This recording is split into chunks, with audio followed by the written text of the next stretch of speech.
one power, invisible, and you see it everywhere and every day. One power, indescribable, and you speak of it with every word you say. Mysterious until you know the truth. As simple as the love inside of you. Call it God, call it Spirit, call it Jesus, call it Lord, call it Buddha, Baha'u'llah, angels' wings or heaven's door. But whatever name you give it, it's all one power, can't you see? It's the power of the love in you and me. One power, one power. Such is the nature of life, that all it asks and all it wants is the opportunity to appear. And you are that opportunity, and so am I, and so it is. Welcome to the Center for Spiritual Living, Midtown Atlanta, November 10th, 2024. Whoever you are, whatever path brought you here today, please know that you are welcome and celebrated. We know who you are. You are an individual expression of the divine life in which we all live. We are life's opportunity to be someone unique and wonderful. Whatever your ethnic background, religious affiliation, however you know yourself and describe yourself, your pronouns or gender identities, we're glad you're joining us here today. You are welcome to be a part of this community in whatever way serves you. And here's our vision statement. We are a strong, open, globally connected community centered on the clarity of principle through teaching, service, and practice. We create a safe and respectful environment that supports healthy spiritual growth. And for a better understanding of who we are, here's a video talking about our declarations by Ernest Holmes. A few of the declaration of principles we live by. I believe in one God, one absolute power, and first cause to all things. I believe that this power is perfect love, and it creates out of a desire to express love. I believe all thought is creative, and how I choose to think creates my personal experience. I believe in the unity of all life, and the immortality of the individual soul forever unfolding. I believe in the eternal goodness, the eternal loving kindness, and the eternal givingness of God to all. And so it is. So grateful, hey. So it is. So we've got spiritual mind practitioners. And so a practitioner is someone who has demonstrated the ability to use spiritual practice and spiritual laws to bring about great changes in their lives. And they have demonstrated that they know how to bring about these changes in others when asked. Licensed by Centers for Spiritual Living, they're available to help you, provide you with spiritual guidance and support in those areas where you're looking for assistance as well. You may contact them through our website, cslmidtown.org. And today, we have one of our wonderful practitioners with us to share good ideas and an affirmative prayer called a spiritual mind treatment. Welcome, Maya Fuller. Thank you, Vance. Good morning, CSL Midtown family. Here we are, friends. This is our first gathering just after the election. And I know that many of us may have been feeling maybe a little tender, maybe disappointed, maybe even heartbroken.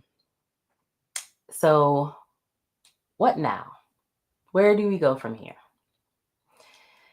So in this opening chat, I want to speak to those questions with a message about abundance, because abundance is the CSL Global monthly theme for November. So when we say abundance here, we're talking about a deep spiritual abundance that doesn't rely on appearances of things going our way on the physical plane, but instead it's rooted in how we relate to life itself. We're talking about the spiritual principle of abundance. the principle and how to tap into it. So what is the spiritual principle of abundance? There is a creative power for good in the universe, a power that's always flowing, always giving, always more than enough. And our job, as Ernest Holmes said, is to become aware of it, to recognize it, and then live from it. Live from it. Live from the state of abundance. Now, it's easy to feel abundant when everything is going smoothly. But what about in times like now, when for many people, they feel uncertain or disappointed? It's in times like this when we're called to go beyond appearances on the physical plane and remember that real abundance is more than any single event or outcome. It's a mindset, a consciousness that goes deeper than circumstances and stays steady through all of life's changes. And today, my friends, we have been invited to step into that deeper awareness. Here is a simple story to illustrate the point. There once was a man who loved a particular tree in his yard. A beautiful old tree that gave a cooling shade in the summer and turned brilliant, vibrant colors in the fall. But one winter, a bad storm severely damaged the tree, and the man felt sad. He was afraid the tree wouldn't make it. He felt loss and even a sense of grief in imagining his yard without the beauty of the tree. And when spring came, he noticed small green buds appearing on the branches, signs of life returning. And he realized something. The tree's resilience was an expression of the abundance of nature, that even after hardship, life keeps reaching, keeps growing, keeps expressing itself anew. Like that tree, each of us has access to that same natural abundance, the ability to keep reaching, keep creating, and keep showing up no matter what. No single outcome, election or otherwise, can take that from us. So what does that look like in our daily lives? What does that look like now? Because this kind of abundance isn't about what we have or who holds political office. It's about who we are. It's a confidence, a trust that we have enough within us to weather challenges, we have enough within us to weather challenges, to keep growing, to share our best selves with the world. We all have this resilience. And when we live from it, we find that we have far more than enough to give. How do we live from the place of true abundance, especially now? It starts with recognizing that abundance is an attitude, a way of seeing life, and a choice we make every day, sometimes moment by moment throughout the day. But even when things look bleak, we tap into the awareness that there is a power for good in the universe and we can use it. We turn to spirit and ask, where is the good here? What do I need to understand? Is there something for me to do, spirit? What good can I bring into this moment? What is emerging through me that I can bring to this situation that will uplift, heal, or bring a little more love into the world?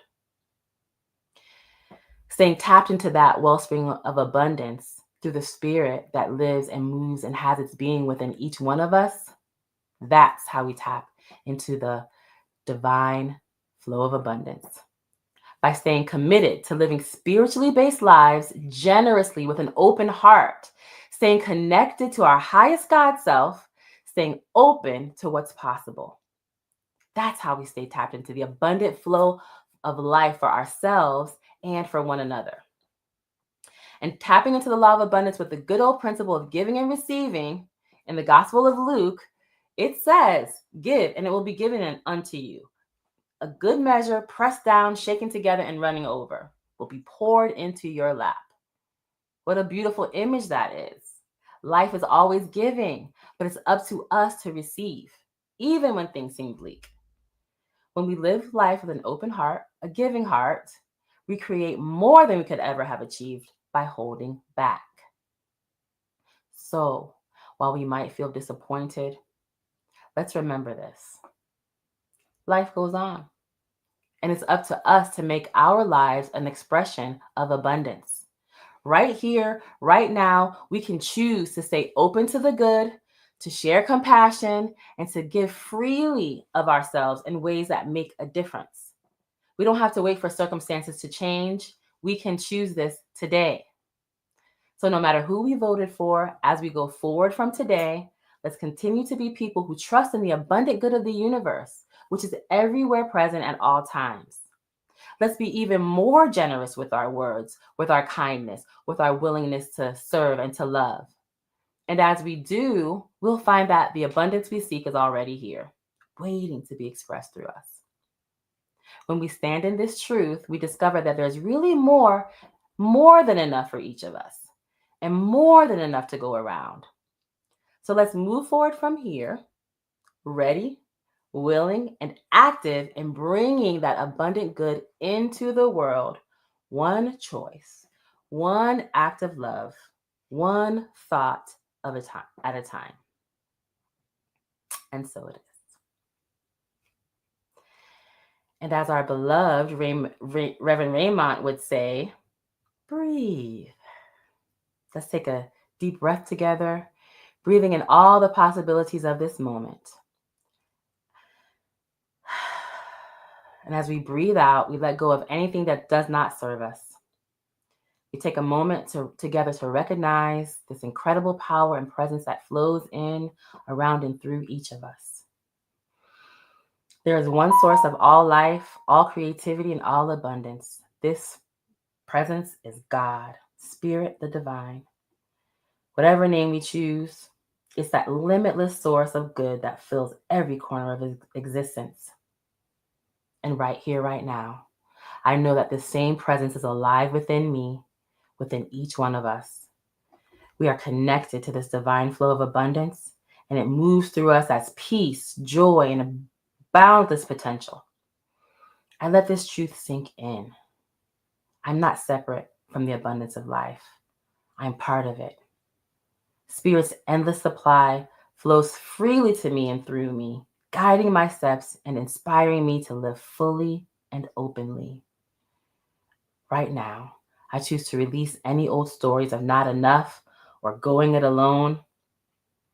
Instead, I open to the idea that we're all in this together, supported, uplifted, and held by the same divine flow. I trust that life is always working for my good and for the good of all, and I'm willing to be a channel for more love, more kindness, more connection, and more joy. As I give, I receive. As I support others, I am supported. As I bless, I am blessed. Today, I stand firmly in the knowing that abundance isn't something out there that I have to chase. It's a wellspring within me, rising up to meet every need, every moment with grace and ease. So with a heart of gratitude, I release this prayer, knowing that the divine has already answered it, knowing that everything I need is here and now. And together, we affirm this truth, trusting in Spirit's perfect timing and infinite love. And so it is. And now for our celebration music.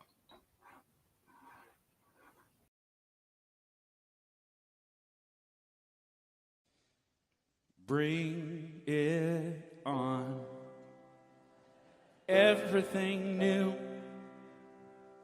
everything different, everything true.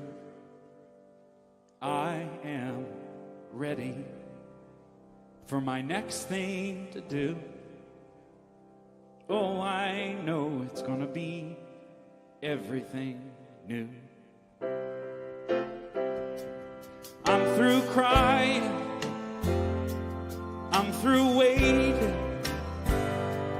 I'm through hoping against all hope. I'm through longing for something gone that'll never return. I finally learned to bring it on. Everything new, everything different, everything true. I am ready for my next thing to do. Oh, I know it's gonna be everything new. I'm through grieving, I'm through dreaming that the life I have is ever coming back. No more wishing on someone else's star that'll never be mine. I think it's time to bring it on. Everything new, everything different, everything true.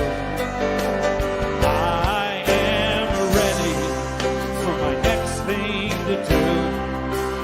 Oh, I know it's gonna be everything new. And I've survived many times before. Broken hearts and slamming doors. I'll be alright. Yes, I will. Once more, just as I did back then. I'm gonna rise again. So bring it on. Everything new, everything different, everything true. I am ready for my next thing to do. Oh, I know it's gonna be everything new. So bring it on. Everything different, everything true. I am ready for my next thing to do. Oh, I know it's gonna be everything new.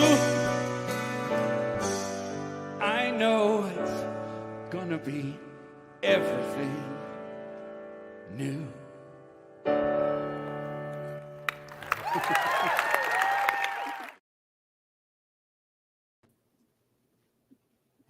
All right, it's my pleasure to introduce our speaker this morning.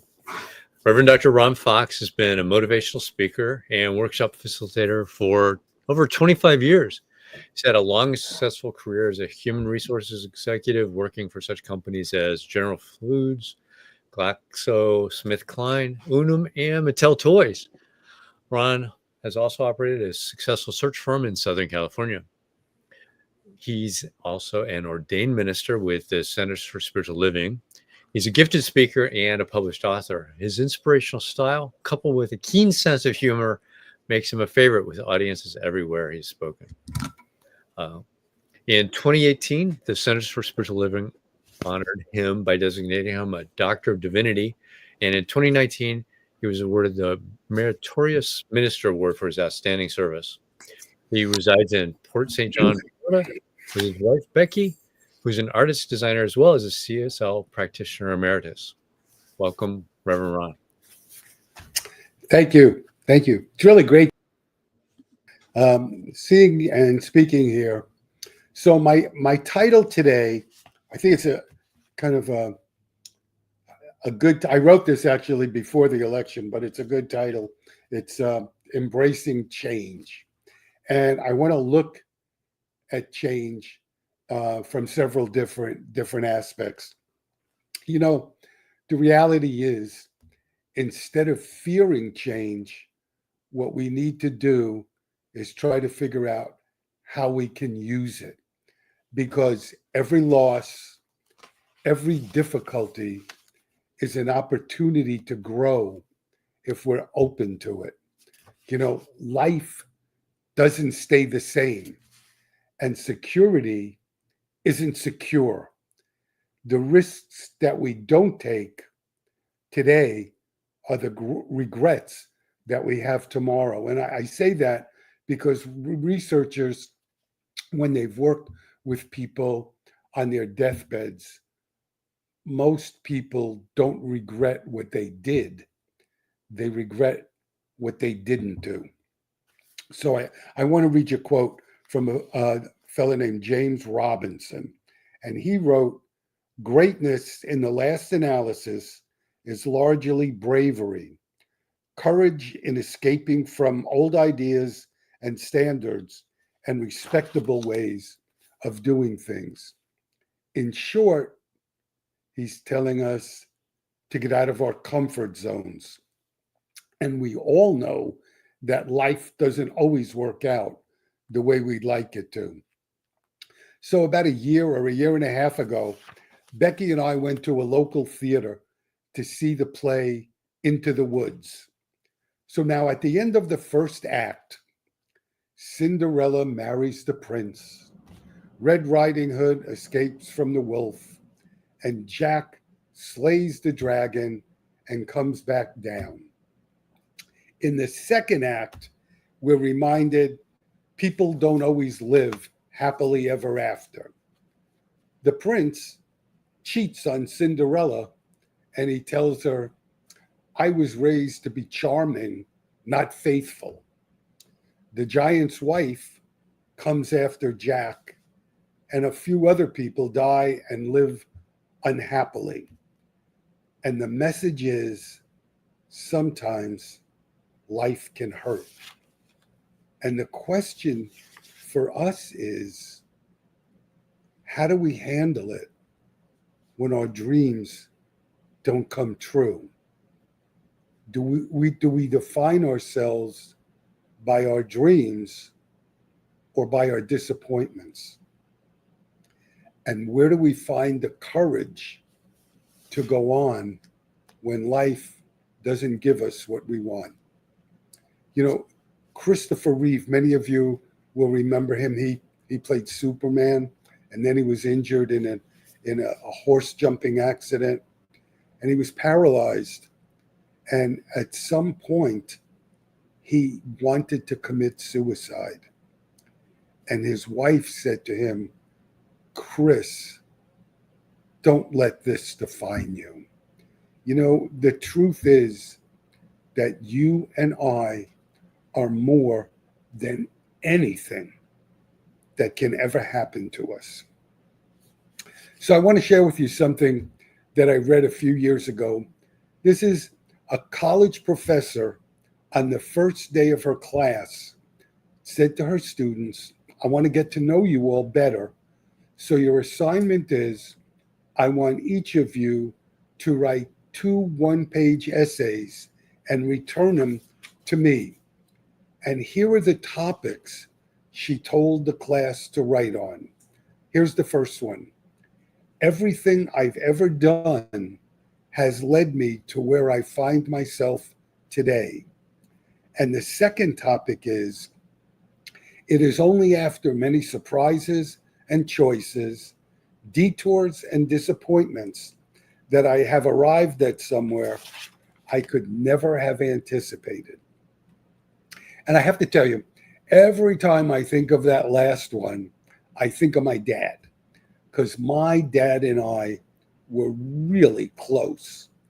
And he died when I was 28, so that's been a few years. And I think if he could come back and we could meet, he'd look at me and he'd go,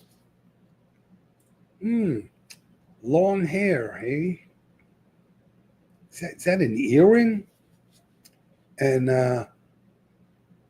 tattoos? You got a couple of tattoos? And a minister of where? And he'd have a heart attack and be right back gone again. You know, where we get the courage to move on is from within, from knowing that spirit is one with us, that the power that created everything is always with us. So you and I are never alone. Ernest Holmes told us that we're all the result of how we use the law, and we can use it to create the life that we want. And we teach that we should always expect the best. And we do that through our consciousness. We do it through the vessel we provide spirit. And the larger the vessels, so to speak, the grander the life. So I want to move on and look at change from a different aspect. And I want to begin it by giving you a quote by a lady named Estelle Frankel. And she wrote, "Ultimately, the whole and the broken live side by side in us." And I want to give you an example of what she was speaking about. Rachel Remen, some of you may know her. She's a doctor. She's a wonderful author, and she lives in California, and she does counseling with people who are in difficult situations. And one day a lady comes to see her who, for the last 2 years, has basically given up on life. She doesn't cook. She doesn't clean. She doesn't do the gardening she loves to do. She pretty much sits day after day staring out the window. At one point, a doctor gave her some antidepressants. They didn't work, so she stopped taking them. And Rachel says to her, of course, the first time they get together, "So tell me, why are you here?" And she says to Rachel, my husband died. And Rachel says, "So if he were here with us now, what would you say to him?" And she says, "I would tell him about my life. I would tell him what life is like, how it hurts to go to our special places without him, to go alone, how I have to learn to do all the things that he did, how it feels to walk the dog alone, how it feels to be in our bed all alone." She said, "I'm really angry. He broke his promise. He told me we would grow old together. He was my teacher of love." And Rachel says to her, "If he were here with us now, what do you think he'd say to you about the way you lived these last 2 years?" And she thinks for a little bit, and she says, "I think he'd say, Enid, why have you built a monument of pain to my life in memory of me?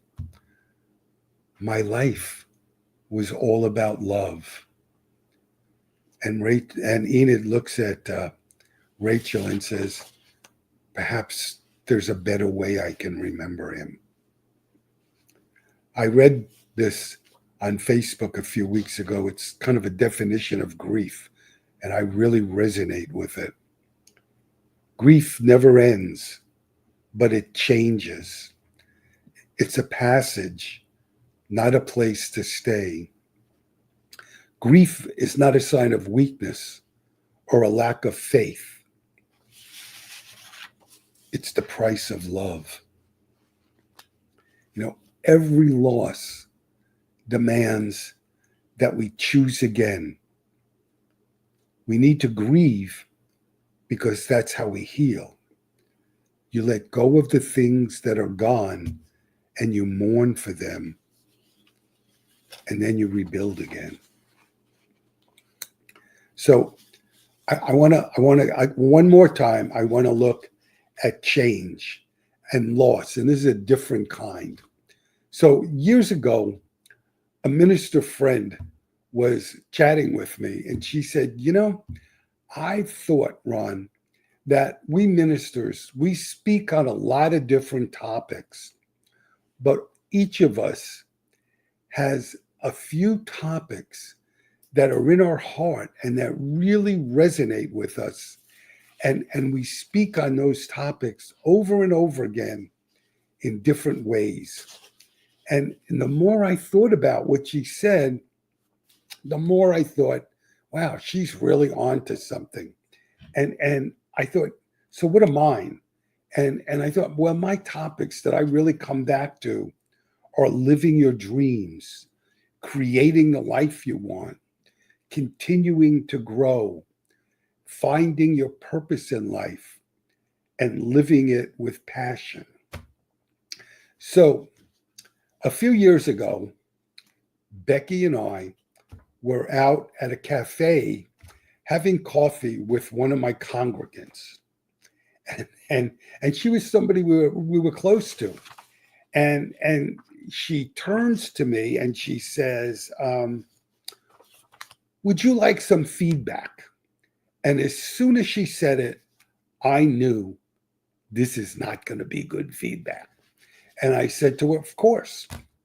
And she said to me, hey, Ron, I think you're a great speaker, really, really good speaker. But I don't think your messages are relevant for our congregation. She said, our people are too old for talks about living their dream and living with purpose and passion. We're done with that. And I have to tell you, that really threw me. It really honestly shook my confidence. I said to Becky, what I heard and what Beck, is what good is it if I say it really well, if they don't like what I'm saying, if they don't like the content of what I have to say. And I did check with some other congregants and I got past it. But I want to spend the rest of our time talking about aging. So researchers at Columbia University did a study on the relevance of between aging and learning something new. And they found out that one had nothing to do with the other, that people could learn new things at any age. The only time older people had a difficult time learning something new was when they used age as an excuse. And I want to give you two statistics actually. By the year 2030, which is only like 5 years away, 72 million people in the workforce will be 65 or older. That is 19% of the population.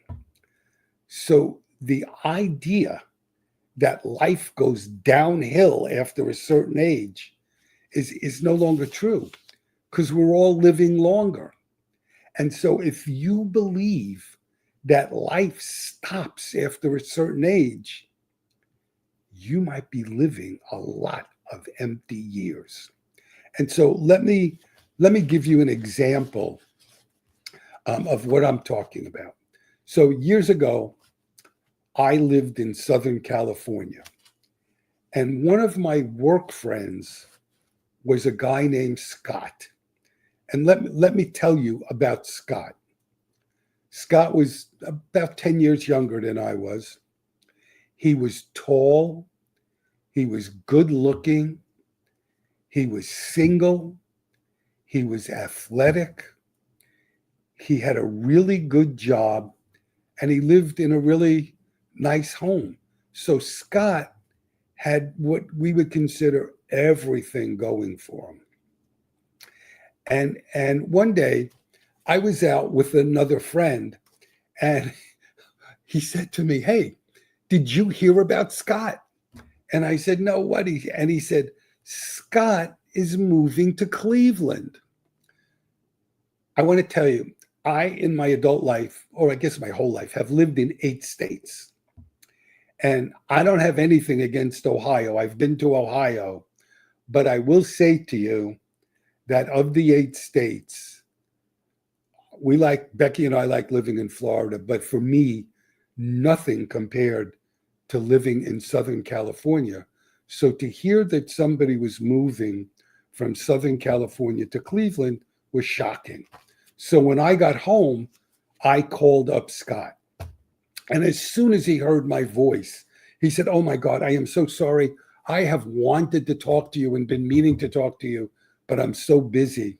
And he said, "I guess you heard." And I said, "I did. What the heck is going on?" And he said, "Ron, a while back, I had an aha." He said, "My aha was, life is too long." And I said, "Scott, most people would say life is too short." And he said, "They're wrong. They're wrong. Let me tell you what I mean." And he said, "Ron, I'm young. I'm athletic. I'm going to live a long time. And I'm also going to live a long time after I retire." And I started to realize I love my life now. I love my single life. But if this is the way I keep on going, I might be setting myself up for a lot of loneliness and a lot of emptiness. About a year ago, I went to a conference and I met somebody. And I fell in love, Ron. I really love her. I don't have any relatives here. Her whole family lives in Cleveland. She won't move here. The choice I saw was continuing my life as it is or moving somewhere for love. I'm choosing life and I'm choosing love. So I'm moving, Ron. You know, we never get too old to ask the question, who would I like to be? We can ask ourselves, where do you place your attention? On what you lost or what you can have? In the book, 6 Questions That Can Change Your Life, Joseph Nowicki asks, who am I? Why am I here? Where do I belong? Who do I love? Who loves me? How can I be true to myself? There is no age limit to asking those questions. So, what can we do? Let me suggest to you 5 things that we can do.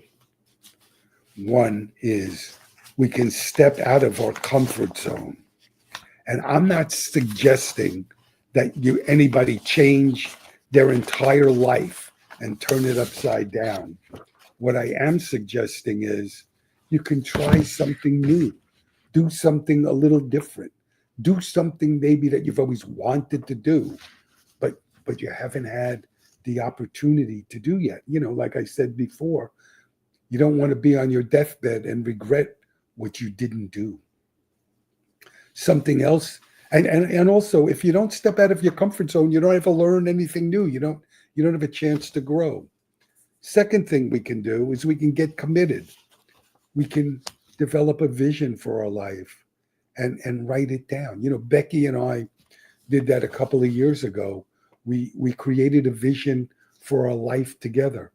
And once or twice a year, we look at it and we change it. In fact, we're about due, but we really are talking about perhaps making a major change in our life right now.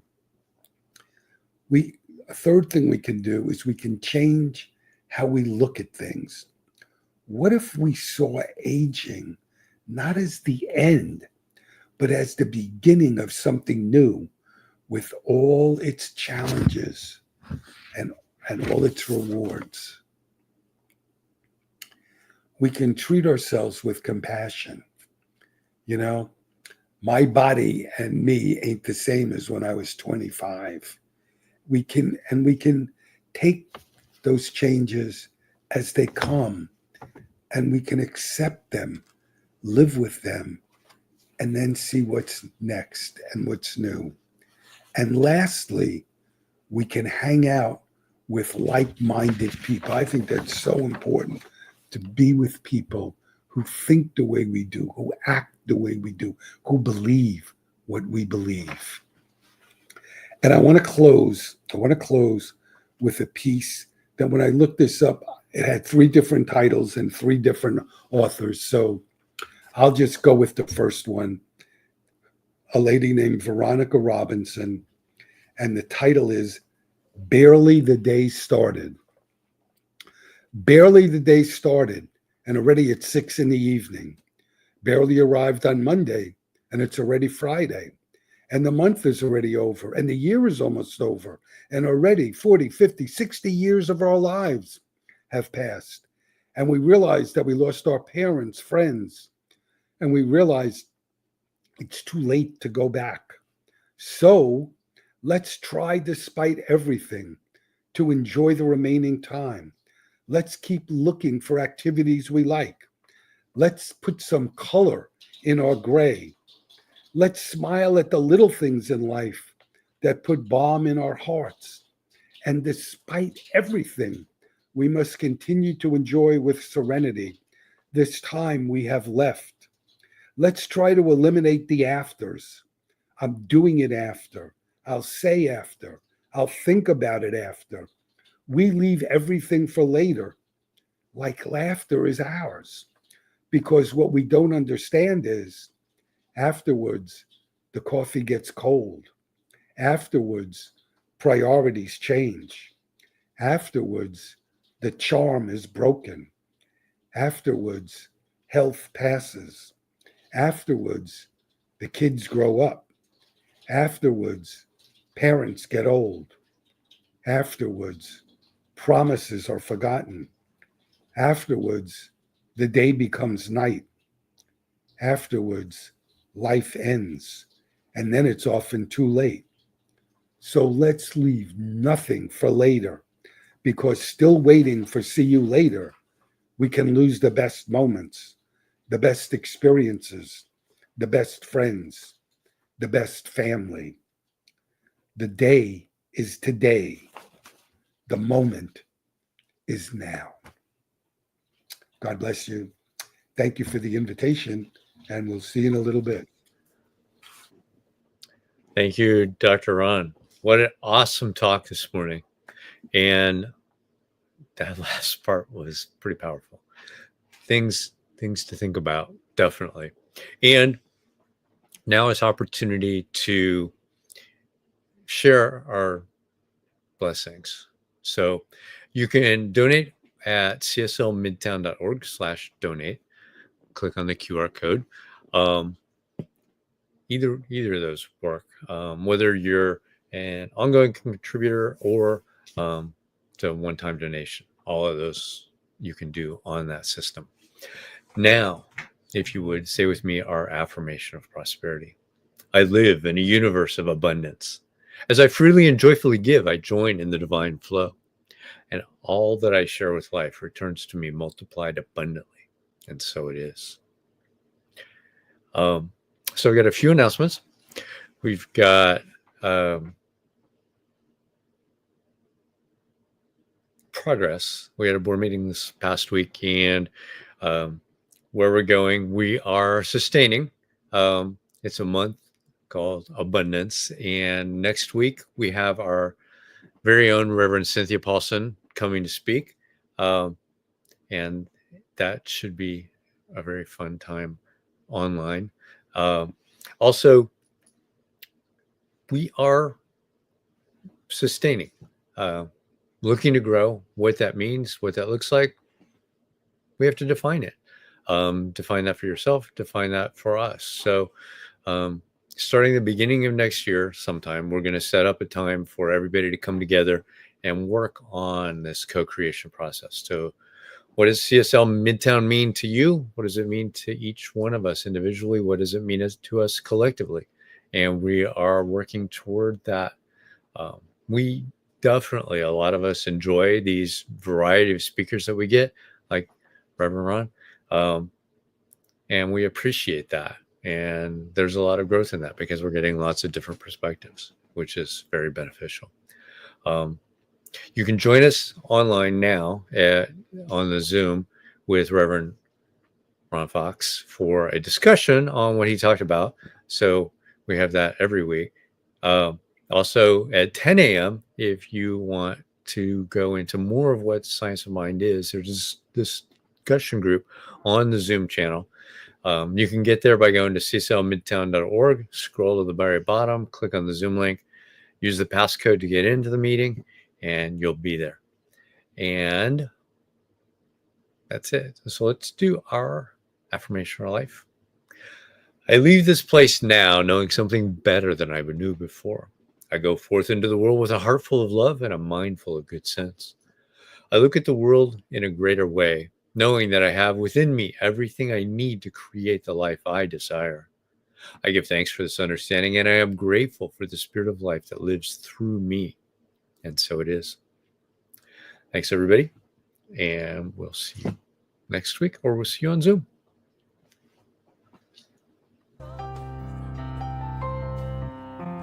Hey, I'm so grateful.